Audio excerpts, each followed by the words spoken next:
barangnya siap, tapi adalah emergency use authorization itu belum bisa dikeluarkan BP POM. Beliau mengatakan keamanan nomor 1.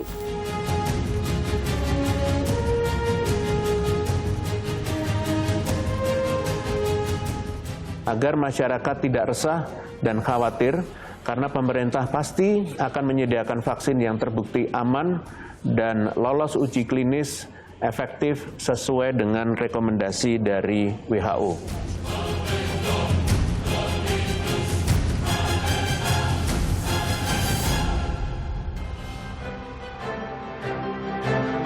Masih bersama saya Budiman Tanrujo di Satu Meja di Forum. Saya kembali ke Prof. Kusnandi. Prof. Kusnandi, jadi sebetulnya yang akan divaksinasi pada minggu ketiga Desember, ini vaksin yang langsung berasal dari Sinovac ya? Wah, itu saya nggak tahu, tapi yang pasti bukan yang berasal dari uji klinis yang ada di Bandung. Oke. Walaupun sama-sama vaksin Sinovac, tapi itu kan bisa dibeli dari luar yang sudah dapat izin dari WHO. Itu yang penting. Oke. Dr. Brian, saya konfirmasi ulang, jadi yang akan kira-kira dalam peta jalannya pemerintah yang akan divaksinasikan pada minggu ketiga adalah vaksin jadi yang diimpor dari Sinovac, begitu? Kalau di dalam roadmap itu kita nggak sebutkan ya, dia itu vaksinnya dari mana begitu. Tetapi yang jelas kita rencanakan ini di dalam timelinenya ya, tadi itu di dalam timelinenya bahwa Desember kita berharap sudah bisa kita lakukan. Apa itu jenis vaksinnya? Ya ini tadi menunggu mana yang tadi sudah uji klinisnya itu pokoknya sudah dapat approval lah untuk dipergunakan. Tetapi memang betul bahwa kita memang sudah mengalokasikan dana dan sudah ada komitmen tadi kan sebanyak 3 juta dosis ya. Itu sudah ada dari Sinovac yang 3 juta dosis. Dokter Brian, tadi disebut uji klinis. Ini uji klinis yang mana? Uji klinis yang di Bandung? Semua. Enggak. Atau uji klinis yang di luar? Enggak, apapun vaksin yang akan dipergunakan di Indonesia itu harus lolos uji klinis dimanapun, tidak harus dilakukan di Indonesia. Jadi jangan campur adukan antara yang dilakukan oleh teman-teman Prof. Kusnandi di RSAS itu kan untuk Sinovac ya, Sinovac ini. Tetapi kan di dalam skenario kita itu ada banyak jenis vaksin yang lainnya, begitu. Nah, ini kan waktu kita membuat roadmap ini kan ini sambil berjalan bahwa uji klinis itu berjalan di negara-negara produsennya. Tetapi kan kita memprediksi karena kita nggak tahu juga kapan itu betul-betul akan approval itu akan dikeluarkan begitu. Nah kita punya skenario seperti itu, tapi syarat bahwa dia harus dapat approval. Itu artinya ya itu harus karena syarat vaksinasi itu tadi vaksinasi itu dilakukan untuk menurunkan kesakitan, menurunkan kematian, artinya harus aman, dia harus efektif, plus tadi yang saya sampaikan kalau di Indonesia harus diterima oleh masyarakat, begitu, itu prinsip dasar. Begitu, Mas Budiman. Oke, baik. Saya ke Mas Bambang Herianto. Mas Bambang Herianto, Corporate Secretary dari Bio Farma. Jadi awalnya pemerintah sangat yakin bahwa kemudian vaksinasi akan dilakukan pada November, kemudian mundur ke minggu ketiga Desember. Ini kendalanya apakah karena memang approval dari emergency use authorization-nya belum keluar atau problem apa sebenarnya, Mas Bambang? Ya, Mas Budiman. Tadi sudah dijelaskan juga oleh beberapa narasumber ya, Prof. Kusnandi maupun Dr. Brian, bahwa apapun vaksin yang akan digunakan di Indonesia itu harus mendapat persetujuan dari Badan POM, terutama regulator kita. Gitu. Kalau misalkan ada vaksin dari Sinovac tidak diuji klinis di Indonesia, itu mungkin bisa digunakan di Indonesia sepanjang Badan POM bisa mengeluarkan emergency use authorization-nya juga, gitu.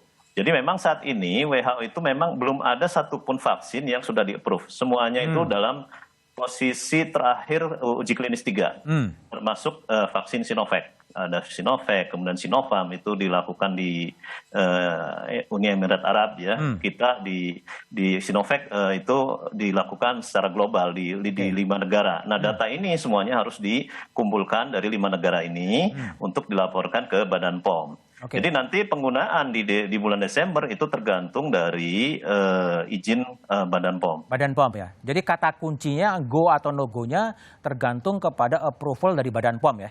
Iya, betul Mas. Karena ini posisinya kan vaksin ini akan digunakan dalam masa kedaruratan. Gitu.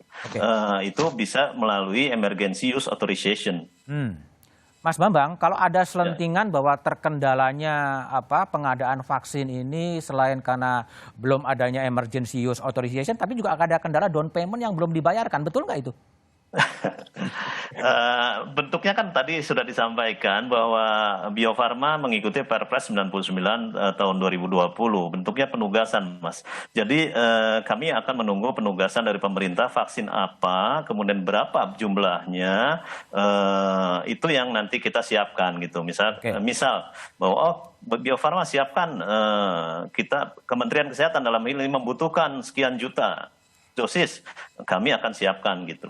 Jadi baik. Seperti itu, Mas. Baik, saya ke Dr. Adib. Dr. Adib, Adib Kumaydi, tadi kan ada peta jalan yang disiapkan oleh pemerintah ya dengan Perpres nomor sekian dan itu diperkirakan pada minggu ketiga Desember. Tapi realitas di lapangan juga masih harus menunggu. Jadi kalau observasi dari Dr. Adib ini gimana nih antara Perpres dan realitas di lapangan? Apakah itu akan sinkron atau gimana?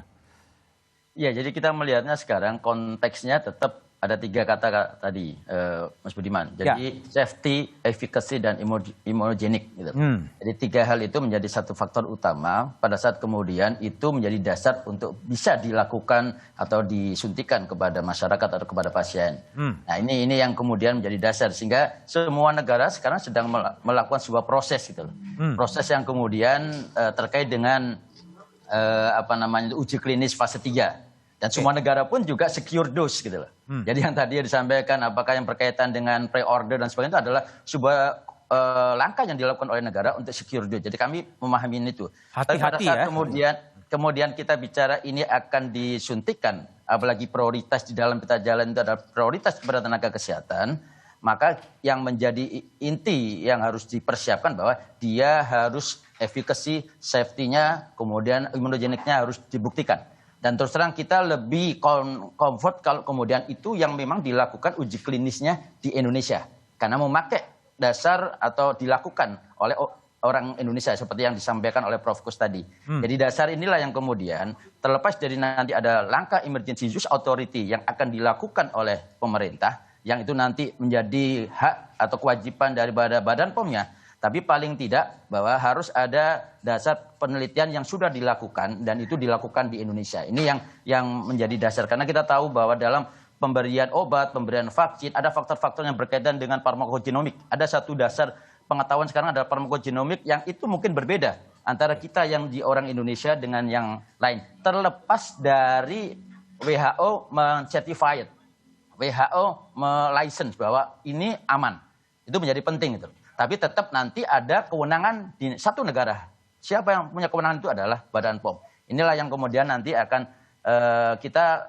Badan POM menjadi lembaga otoritas di dalam melaksanakan apakah ini sudah aman, sudah efikasinya, dan sudah bisa digunakan dan efek sampingnya pun juga kemudian bisa tidak terjadi. Nah ini yang Badan POM yang punya kewenangan terkait dengan hal itu. Dr. Adib, saya akan coba klarifikasi ya. Apakah kemudian katakanlah pemerintah akan mengimpor vaksin dari Sinovac dan kemudian uji klinisnya tidak dilangsungkan di Indonesia? Apakah itu secara prosedur medis seperti itu boleh? Artinya uji klinis tapi dilakukan di China, di negara lain, tidak di Indonesia atau gimana sebetulnya? Nah, nanti kewenangan itu ada di WHO nanti. Seperti yang disampaikan Prof. Nandi tadi. Oh, WHO. Di WHO punya kemudian mensertifikasi atau memberikan license bahwa ini bisa disuntikan gitu loh. Tapi tentunya nanti ada kewenangan yang kemudian diberikan kepada negara yaitu kepada Badan POM untuk menyatakan bahwa ini bisa dilakukan untuk di Indonesia. Jadi ada 2 lembaga yang saat ini mempunyai peran penting yaitu WHO di dalam konteks global dan Badan POM di konteks untuk di Indonesia. Tadi Dr. Adib menyebut farmakogenik, artinya kan memang harus diuji coba di daerah yang kemudian akan disuntikan. Nah kalau uji klinis tidak dilakukan di Indonesia, apakah kemudian vaksin itu dipastikan aman untuk penduduk di Indonesia? Nah ini yang kemudian nanti mungkin Prof. Nandi yang bisa. Tapi ada satu hal, dan kami pun di dalam diskusi selalu menyatakan bahwa kita lebih bisa dikatakan lebih aman apabila itu memang uji klinis dilakukan di negara di mana kita mau disuntikkan. Jadi artinya kita sangat berharap dengan hasil yang nanti didapatkan dari uji klinis fase 3 yang dilakukan oleh Prof. Nandi dan teman-teman di Bandung. Karena itu yang memang diuji kliniskan di orang-orang Indonesia. Gitu. Oke, baik. Saya kembali ke Dr. Brian. Dr. Brian, artinya kan kalau tadi kan vaksinasi akan dilakukan di minggu ketiga Desember, sementara uji klinis yang di Indonesia itu kan baru interim reportnya kan baru bulan Januari ya. Apakah kemudian nanti juga ketika impor datang itu akan coba langsung divaksinasikan dengan approval dari WHO atau seperti apa? Oh, tapi sebelum ke sana mungkin gini. Sebetulnya kan kalau vaksin itu sudah dia lolos uji klinis 3 di negara manapun dan kemudian mendapat approval dari WHO, sebenarnya tidak ada keharusan bahwa kita harus melakukan uji klinis itu di negara kita kalau mau dipergunakan di Indonesia. Legal ya? Itu pendekatan legal ya? Ya, karena kan kita berbicaranya ini kita tidak melihat negara untuk itu. Yang penting kan dia sudah lolos uji klinis dan kita percaya bahwa prosedur untuk melakukan uji klinis itu sudah memenuhi kaidah-kaidah saintifik begitu. Dan kemudian juga kan ini ada proses peer review yang diakui dan segala macam. Itu tuh sudah, dan ini bukan hanya untuk COVID-19 ya. Ini melakukan ini kan kita sudah global ini sudah punya perjalanan panjang untuk melakukan itu. Tetapi ketika akan dipergunakan di Indonesia, maka Badan POM itu kemudian akan mengeluarkan izin edar atau dalam keadaan emergency, karena ini dalam keadaan darurat, maka dia bisa mengeluarkan yang disebut dengan emergency use authorization, artinya bisa dipergunakan pada masa darurat. Itu, jadi walaupun dia sudah lolos uji klinis, WHO sudah mengatakan approve, bisa dipergunakan, untuk dipergunakan di Indonesia, Badan POM kemudian akan mengeluarkan surat izin edar tersebut atau emergency use authorization. Tidak harus melakukan uji klinis lagi, diulang lagi, itu tidak perlu. Begitu. Nah, kemudian setelah itu baru kemudian bisa dipergunakan di kita. Nah, kembali lagi tadi polemik bahwa ini Desember atau nanti begitu kan. Nah, ini lagi-lagi begitu kan, tadi sudah disampaikan bahwa di dalam rencana kita kan ini mengamankan dulu bahwa jika semuanya lancar-lancar saja, bahwa kemudian kita nggak tahu, mungkin kalau kita melihat yang Sinovac ini kan karena uji klinis yang dilakukan Indonesia terlibat di dalamnya, dan ini nanti akan dikompil. Hasil dari Indonesia itu akan digabungkan dengan hasil dari negara yang lain untuk membuat sebuah kesimpulan. Tetapi untuk di Indonesia, Prof. Nandi nanti akan memberikan interim report sebelum digabungkan, selain digabungkan dengan negara yang lain, juga akan memberikan interim report itu kepada Badan POM. Oke, baik. Baik, Dr. Brian, saya akan ke Prof. Kusnandi. Saya akan minta pencerahan dari Prof. Kusnandi. Tadi kan soal tadi Dr. Adib mengatakan ada dimensi farmakogenik. Lalu kemudian sebaiknya memang diuji cobakan di daerah yang akan daerah target. Nah, nanti kalau kemudian minggu ketiga Desember yang datang adalah Sinovac yang berasal dari China, apakah kemudian itu akan dipastikan aman bagi warga? Tapi pencerahan dari Profesor Kus setelah jeda berikut ini.